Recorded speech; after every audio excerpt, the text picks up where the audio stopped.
आओ ले चले तुम्हें आज हवाओं के शहर में। तो चलिए आज थोड़ा सा प्रेशर बेल्ट और विंड सिस्टम को हम पढ़ना स्टार्ट करते हैं।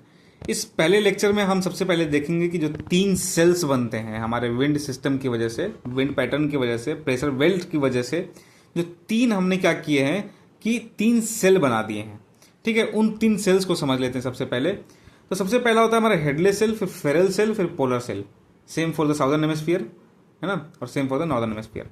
ठीक है, तो सबसे पहले हम बात करते हैं हेडलेस सेल के बारे में। तो अगर हम इक्वेटर पे बात करें तो जैसा कि हम जानते हैं इक्वेटर पे हमारा लो प्रेशर होता है ना, ड्यू टू इंसुलेशन और सन की वजह से, क्योंकि सन का रेज यहाँ पे डायरेक्टली आते हैं, इसलिए क्या होता है कि इक्वेटर पे हमारा लो प्रेशर होता है। और लो प्रेशर का कैरेक्टरिस्टिक्स होता है कि यहाँ पे कन्वेंशन होता है। अगर लो प्रेशर है तो हवा राइज होगा, अगर हवा राइज होकर हमारा ऊपर जाएगा ट्रोपोस्फियर में तो यहाँ पे क्या बन जाएगा, हाई प्रेशर। और हाई प्रेशर का कैरेक्टरिस्टिक्स है कि हवा को क्या करेगा, डाइवर्ज करेगा। हाई प्रेशर होगा ना यहाँ पे, हवा को क्या करेगा, डाइवर्ज करेगा।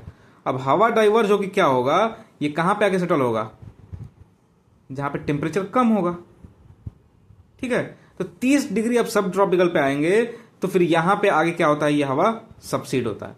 ठीक है, तो सब ट्रॉपिकल पे इक्वेटर वाला जो हवा है वो उठेगा हाई लो प्रेशर की वजह से, और ये यहां से डाइवर्ज होके कहां पे आएगा, सब ट्रॉपिकल पे आएगा, 30 डिग्री पे आएगा।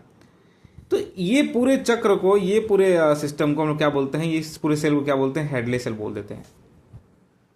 अब फेरल एंड पोलर सेल को समझने से पहले, फेरल एंड पोलर सेल को समझने से पहले हम क्या करेंगे कि ये 60 डिग्री पे जो लो प्रेशर बन रहा है ना, इसको हमको समझना बहुत जरूरी है। क्यों जरूरी है भाई, क्यों, तभी तभी इन दोनों को हम समझ पाएंगे। तो 60 डिग्री पे लो प्रेशर क्यों बन रहा है भाई, 60 डिग्री पे तो ठंडा है, ठंडा एरिया है कंपेरेटिवली, वो यहां पे क्यों लो प्रेशर बन रहा है। तो यहां का जो लो प्रेशर है वो काफी यूनिक है, and it is due to the air rise and the differential characteristics of the air plus earth rotation. होता क्या भाई, देखो यहाँ पे हाई प्रेशर बना है ना, हाई प्रेशर को मैंने क्या बताया कि यहाँ से हवा डाइवर्ज होगा। यहाँ पे हाई प्रेशर है, पोलर में तो सिंपल सा हाई प्रेशर होगा, तो यहाँ से मैंने क्या बताया कि हवा क्या होगा, डाइवर्ज होगा। अब यहाँ से हवा डाइवर्ज होकर ऐसे आ रहा है, यहाँ से हवा डाइवर्ज होकर ऐसे आ रहा है।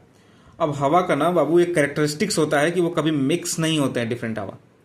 तो अर्थ का रोटेशन ने थोड़ा सा हेल्प किया, ये दोनों हवाएं यहाँ से आई और टकरा गई, और टकराने के बाद मिक्स तो होती नहीं है, और अर्थ के रोटेशन ने थोड़ा सा पुश दे दिया, और ये क्या होती है, यहाँ से उठ जाती हैं। उठ जाने के बाद यहाँ पे क्या बन जाएगा, हाई प्रेशर, यहाँ पे हाई प्रेशर। अब हाई प्रेशर कैरेक्टरिस्टिक्स, डाइवर्जेंस, यहाँ से हवा डाइवर्ज होगा एंड फिर जाके ये पोलर वाले पे, और ये यहाँ पे 30 डिग्री पे सेट होगा। इस पूरे को सेल को बोल देते हैं हम लोग फेरल सेल, एंड इस पूरे सेल को हम लोग बोल देते हैं पोलर सेल। ठीक है, तो this is the 3 cells of the हमारे, जिनको हमने हवा के सिस्टम को 3 सेल्स में डिवाइड कर दिया है।